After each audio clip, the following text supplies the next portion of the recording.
Acepté un trabajo porque me dijeron que tenía buen ambiente laboral y el mejor equipo. Terminé siendo la esclava de un jefe abusivo. Cuando empecé a buscar trabajo, no se me pasó por la mente que un simple aviso pegado en una vitrina cambiaría tanto mi vida. Caminaba por el centro después de una entrevista fallida, cuando vi un papel impreso que decía en letras grandes: se necesita asistente, excelente ambiente laboral, horario flexible, buen sueldo. Después de meses buscando trabajo sin suerte, ese mensaje me pareció una señal. Llamé al número sin pensarlo 2 veces. Me contestó una mujer con voz amable, que me dijo que podía presentarme al día siguiente a las 9 de la mañana en una oficina ubicada en el segundo piso de un edificio pequeño pero bien mantenido, en pleno centro de la ciudad. Esa noche apenas dormí. Me sentía emocionada, con una mezcla de nervios e ilusión. Me puse mi mejor blusa blanca, planché el pantalón que usaba para entrevistas y me aseguré de salir de casa con tiempo. Llegué 15 minutos antes. El lugar se llamaba Officeserve S.A., una pyme dedicada a servicios administrativos y gestión de cobros para otras empresas. Nada glamoroso, pero sonaba estable. La recepcionista me recibió con una sonrisa grande. Me ofreció café, me preguntó cómo estaba, me dijo que estaban felices de conocerme. Todo se sentía tan cálido que por un momento pensé que había llegado al lugar correcto. Después de unos minutos me hicieron pasar a una sala de reuniones donde me entrevistó el gerente general, un hombre que se presentó como Don Pablo. Tendría unos 50 años, con el cabello peinado con gel hacia atrás y una sonrisa que parecía ensayada. Me habló del ambiente familiar, de lo importante que era el respeto en esa empresa, de cómo trataban a sus trabajadores como personas, no como números. En un momento incluso me dijo: aquí nos apoyamos entre todos. Somos un equipo de verdad. La entrevista duró poco. Me ofrecieron el trabajo en el acto. Dijo que le gustaba mi energía, que notaba que era comprometida y confiable. Me ofrecieron un sueldo fijo no muy alto pero estable, con posibilidad de bonos, horario de 9 a 6 de la tarde y con contrato indefinido inmediatamente. Firmé contrato ese mismo día. Volví a casa feliz. Llamé a mi mamá para contarle. Le dije que por fin se me había dado algo bueno, que sentía que iba a poder crecer en ese lugar. Los primeros días todo parecía confirmar esa impresión. Los compañeros eran tranquilos, las tareas simples: responder correos, agendar reuniones, actualizar planillas. Me pusieron a cargo de asistir a 2 ejecutivos y ayudar en lo que necesitara Don Pablo. Pero al poco tiempo las cosas comenzaron a cambiar. Las primeras señales fueron pequeñas. Un viernes uno de los ejecutivos me pidió que me quedara 1 hora más para terminar un informe. Me dijo: no es obligación, pero me harías un gran favor. Accedí sin problema. Pensé que era parte de ganarse un lugar. La semana siguiente me pidieron que llegara 1 hora antes para preparar una presentación. No me pagaron esas horas extra, pero tampoco me quejé. Me repetía a mí misma: es parte de demostrar compromiso. Luego empezaron a cargarme tareas que no tenían nada que ver con mi puesto.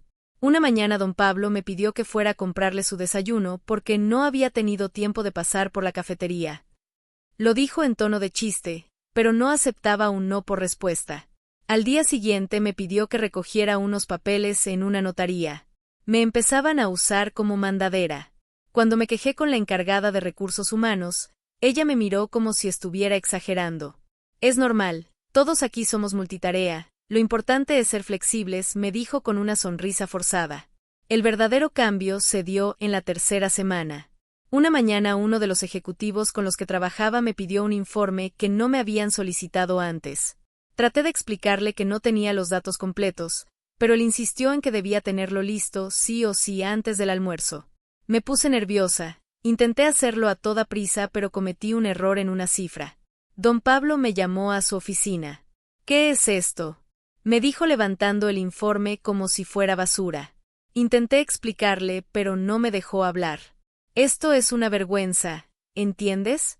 Te contratamos porque dijiste que eras responsable. No me hagas arrepentirme. Nunca nadie me había hablado así en un trabajo. Sentí un nudo en la garganta, pero tragué saliva y pedí disculpas. Me pidió que repitiera todo desde cero y que no saliera a almorzar hasta tenerlo terminado. Lo hice. Desde ese día todo empezó a cambiar. Don Pablo dejó de saludarme con cortesía. Si me llamaba a su oficina, lo hacía con voz seca. Me asignaba tareas a última hora, me reprendía delante de otros empleados, y cada error, por mínimo que fuera, lo usaba como excusa para humillarme. Una vez me hizo llorar delante de mis compañeros. Fue un lunes. Había llegado un poco tarde porque el metro estaba detenido. Entré a la oficina a las 9:07. Apenas crucé la puerta, don Pablo me gritó desde su oficina. Así que ahora trabajamos cuando queremos. ¡Qué bonito!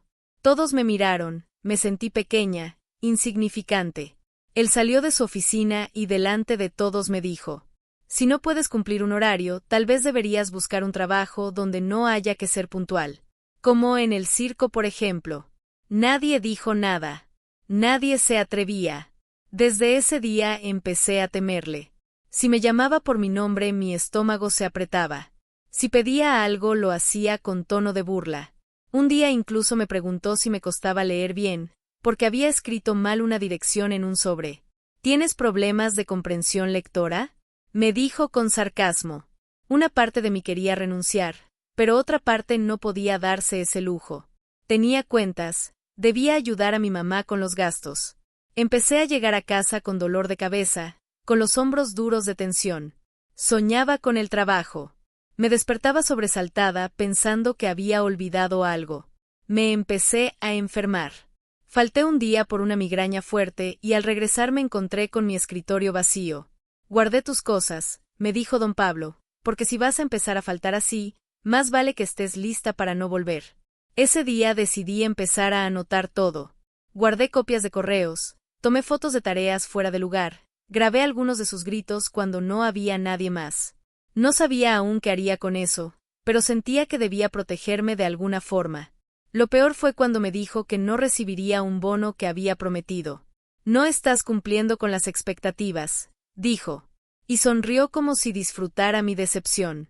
Lo peor es que cada vez que hablaba con recursos humanos, me decían que entendían pero que don Pablo era así y que mejor lo ignorara. Lo ignorara. Como si ser tratada como basura fuera parte del paquete. Una tarde, mientras ordenaba unos archivos, escuché una conversación en la oficina de al lado. Una compañera le contaba a otra que antes había trabajado otra asistente, que también terminó en licencia médica por estrés. Me di cuenta de que no era la primera, ni sería la última. Fue entonces cuando empecé a pensar en defenderme de verdad. Cada día que pasaba, el ambiente se volvía más sofocante. Ya no se trataba de uno que otro grito aislado, sino de una presión constante, como una niebla espesa que se colaba entre los escritorios, en los pasillos, en los silencios incómodos.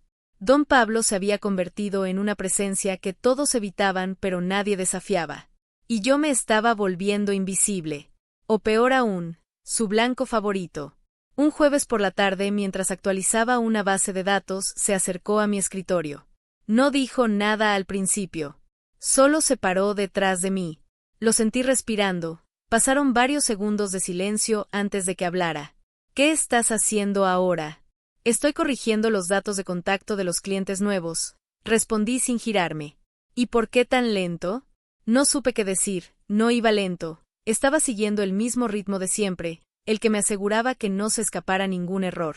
Pero él no buscaba explicaciones, solo un motivo para incomodar. Con razón después los clientes se enojan. Todo mal hecho desde el principio, bufó y se fue. No había nadie a mi lado. Ni un gesto de apoyo, ni una mirada solidaria. Solo teclas sonando y cabezas agachadas. Empecé a notar que todo el personal actuaba con miedo. Había aprendido a distinguir las sonrisas que no eran sinceras, los buenos días que sonaban obligados, los silencios tras cada puerta cerrada. El ambiente excelente del anuncio era en realidad un campo minado donde todos caminábamos con cuidado, esperando no ser los próximos en recibir una descarga de humillación. Una tarde, después de entregar un reporte atrasado por falta de información, culpa de uno de los ejecutivos que no me respondió a tiempo, don Pablo me mandó un correo con copia a todos los gerentes. Por favor, que la asistente revise sus tiempos de respuesta. Este tipo de retrasos son inaceptables. No mencionó que yo había pedido los datos con 3 días de anticipación. No le importaba, él necesitaba culpables y yo era la más fácil de culpar. Comencé a enfermarme seguido. Dolor de estómago, jaquecas, una tensión en el cuello que no me dejaba dormir. Me levantaba todos los días con el corazón acelerado, sintiendo que entraba a un lugar donde mi presencia no valía nada. Y lo peor es que no sabía cómo salir sin perderlo todo. Una noche, mientras me desmaquillaba frente al espejo, noté que se me había caído un pequeño mechón de cabello. Lo tenía entre los dedos. Me quedé mirándolo un largo rato. Era solo un mechón, pero también era una señal. Mi cuerpo empezaba a darme advertencias. Empecé a hacer terapia en línea. No podía pagar sesiones presenciales, pero una psicóloga joven ofrecía precios bajos por videollamada. Le conté todo y le dije que sentía que me estaban quebrando, que ya no reconocía a la persona que era antes de entrar a esa oficina. Ella me miró con una mezcla de compasión y firmeza. Me dijo algo que se me quedó grabado: a veces uno se acostumbra tanto al maltrato que empieza a pensar que se lo merece. Pero no es así.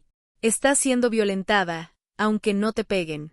Y si no te sales de ahí, van a terminar por romperte. Quise renunciar muchas veces, pero siempre había algo que me lo impedía. El miedo, las cuentas. Mi mamá, que aunque intentaba apoyarme, también estaba atravesando un mal momento con su salud. Si yo me quedaba sin trabajo, ¿quién ayudaría en casa? En paralelo, cada día tomaba nota de todo. Empecé a armar una carpeta con correos impresos, registros de tareas que me pedían fuera de horario, frases humillantes que recordaba al pie de la letra. Incluso comencé a grabar algunas reuniones por audio en el celular escondido en el bolsillo. No era solo por mí. Algo dentro de mí quería que nadie más pasara por lo mismo, que si alguna vez otra chica entraba con la misma ilusión que yo, hubiera algo que la protegiera. Algo que dijera: esto pasó. Esto es real. Un viernes cerca de fin de mes, don Pablo me llamó a su oficina sin previo aviso. Al entrar vi que tenía sobre su escritorio una hoja impresa. ¿Reconoces esto?, me dijo mostrándome un cuadro con unas cifras mal copiadas. Sí. Ese fue el archivo que actualicé ayer. ¿Y entonces por qué esta cifra está en negativo? Me acerqué para mirar. Era un error. Lo admití. Pero era un error menor. Uno que se podía corregir en segundos. Pido disculpas, puedo corregirlo de inmediato. Fue un... No me interesan tus excusas, interrumpió, golpeando el escritorio. Estoy harto de tener que corregir tus tonteras. ¿Tú crees que te estoy pagando para que vengas a jugar a la oficinita? Sentí el rostro arderme, la garganta cerrarse, mis manos temblaban. Si no puedes hacer bien una simple suma, mejor renuncia, añadió y me dio la espalda. Salí de esa oficina como si hubiera recibido un balde de agua helada. Me encerré en el baño. Lloré con rabia, con impotencia. Me miré al espejo y vi a alguien que ya no conocía. Ese día volví a casa más tarde de lo normal. Me senté frente al computador y empecé a escribir una carta formal. No era una renuncia, era una declaración. Un documento donde detallaba cada instancia de maltrato, cada abuso de poder, cada incumplimiento laboral. Incluí pruebas, grabaciones, correos, fotos y nombres. No la envié. Todavía no. Quería tenerla lista para cuando llegara el momento. Y ese momento se acercaba. En las semanas siguientes todo fue empeorando. Me recargaban de tareas. Me pedían que hiciera trabajo de los demás. Me gritaban por fallas que no eran mías. En una ocasión me acusaron de haber perdido unos documentos importantes. Documentos que después aparecieron en el cajón del propio don Pablo. Debiste revisarlo mejor, me dijo sin disculparse. Yo ya no hablaba, ya no discutía. Solo observaba, registraba, grababa y esperaba. Una mañana al llegar a la oficina me encontré con mi silla ocupada. Una chica nueva, joven, risueña, estaba sentada en mi puesto. Me dijo que estaba allí para apoyar al equipo. Me pareció raro. Me fui a la oficina de recursos humanos. ¿Está todo bien con mi puesto?, pregunté. La encargada me respondió con evasivas. Que estaban haciendo ajustes. Que no me preocupara. Pero su mirada decía otra cosa. Comencé a sospechar que me querían sacar. Que estaban preparando el camino para hacerlo sin escándalo. Y sin pagarme lo que me correspondía. Fue entonces cuando tomé una decisión. Al día siguiente llegué a la oficina con mi carpeta llena de pruebas, una copia de la carta formal y el número de un abogado laboral que había conocido gracias a una amiga. Pero no sabía que antes de que pudiera usar esa carta, algo mucho más fuerte iba a suceder. Algo que pondría todo de cabeza. Llegué a la oficina un martes a las 8:55, 5 minutos antes del inicio de la jornada. Entré como todos los días, con el estómago apretado, la espalda tensa y la mirada baja. Saludé al guardia que me respondió con una leve inclinación de cabeza, y tomé el ascensor en silencio. Pero había algo distinto en mí, no era visible pero se sentía. Como si llevara una armadura debajo de la blusa, un escudo forjado con cada lágrima que había derramado frente al espejo. Apenas llegué a mi escritorio, noté que faltaban papeles. Documentos que había dejado listos el día anterior. Miré a mi alrededor y nada. Rebusqué entre los cajones vacíos. Salí de inmediato rumbo al despacho de don Pablo. Él estaba allí sentado como un emperador mediocre detrás de su escritorio de vidrio. Me miró con una sonrisa torcida. ¿Buscando esto?, me dijo mientras señalaba una carpeta amarilla sobre la mesa. Esos papeles son parte del informe mensual, le respondí firme. Estaban mal archivados. Ya me encargué. No dije nada, solo asentí. Pero ya estaba claro, me estaban haciendo la cama. Me estaban tendiendo una trampa poco a poco, minando mi seguridad, mi reputación, mis documentos.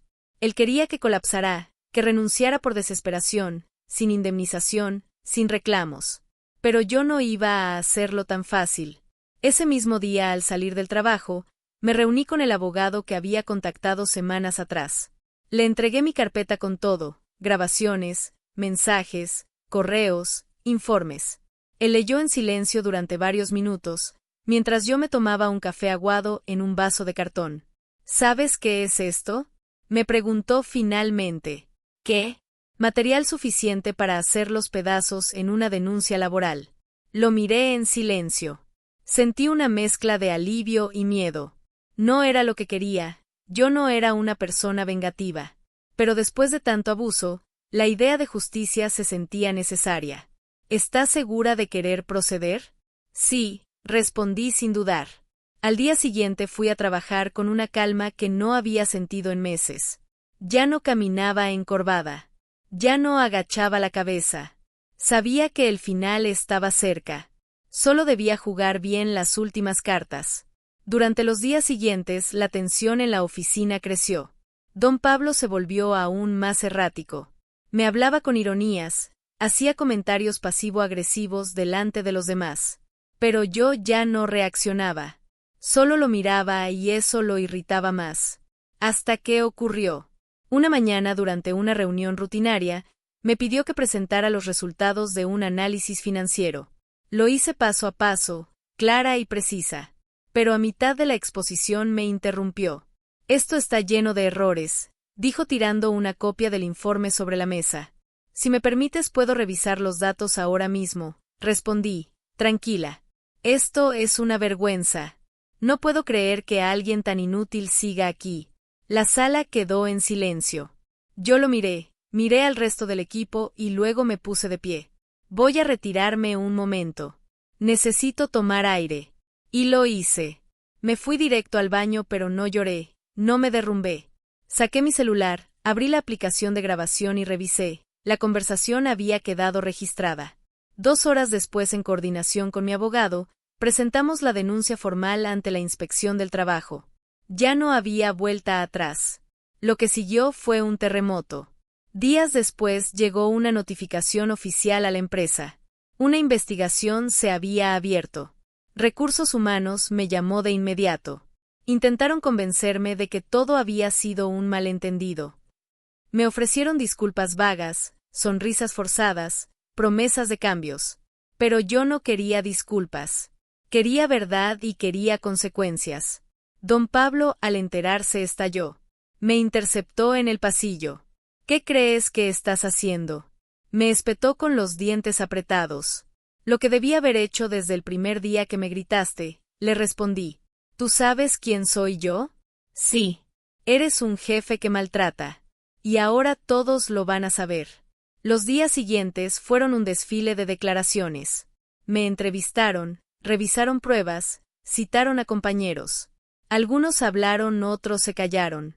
Pero los que hablaron, confirmaron lo que sabían. Que yo no era la única, que había otros casos, que por miedo nadie había dicho nada.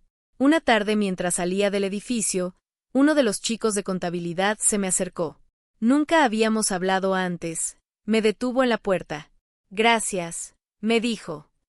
Por atreverte por todos los que no pudimos. Sus palabras me llegaron hondo. La investigación se extendió por semanas. Pero el resultado fue claro: abuso de poder, acoso laboral, hostigamiento reiterado.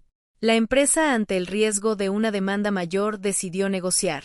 Me ofrecieron una indemnización completa más un acuerdo confidencial. Lo rechacé. No quería silencio. Quería que mi historia sirviera. Así que con la ayuda de mi abogado, y siguiendo los canales legales, llevamos el caso a tribunales laborales. El juicio fue breve porque mis pruebas eran sólidas. La empresa intentó defenderse, pero se enredaron en sus propias mentiras. Don Pablo, en su arrogancia, terminó gritándole incluso al juez durante su testimonio. La sentencia fue ejemplar. Debía pagarme el doble de indemnización, la empresa fue multada, y don Pablo fue suspendido de sus funciones de forma indefinida. No volví a pisar esa oficina. Pero no me fui rota, me fui fuerte. Con ese dinero, abrí un pequeño estudio de asesoría laboral para mujeres. Empecé a dar charlas, compartir mi historia, ayudar a otras a reconocer los signos del abuso invisible. Un año después, una joven me escribió por Instagram. Me dijo que había renunciado a un trabajo tóxico después de escuchar mi historia en una charla, que ahora estudiaba psicología y que quería ayudar a otras como ella. Y yo supe ahí mismo que todo había valido la pena, porque el dolor que no se transforma, se pudre. Pero el que se convierte en impulso, en justicia, en propósito, sana. Así que si tú estás pasando por algo parecido, no te calles. Habla, busca ayuda, registra y denuncia. Porque no estás sola y mereces algo mucho mejor. Si esta historia te hizo reflexionar o te tocó alguna fibra, no te vayas sin dejar tu like. Suscríbete, que es gratis y me ayuda a seguir compartiendo relatos que nos muestran lo cruda, injusta o sorprendente que puede ser la vida real. Y si no quieres perderte ninguna historia nueva, activa la campanita. Te espero en el próximo video.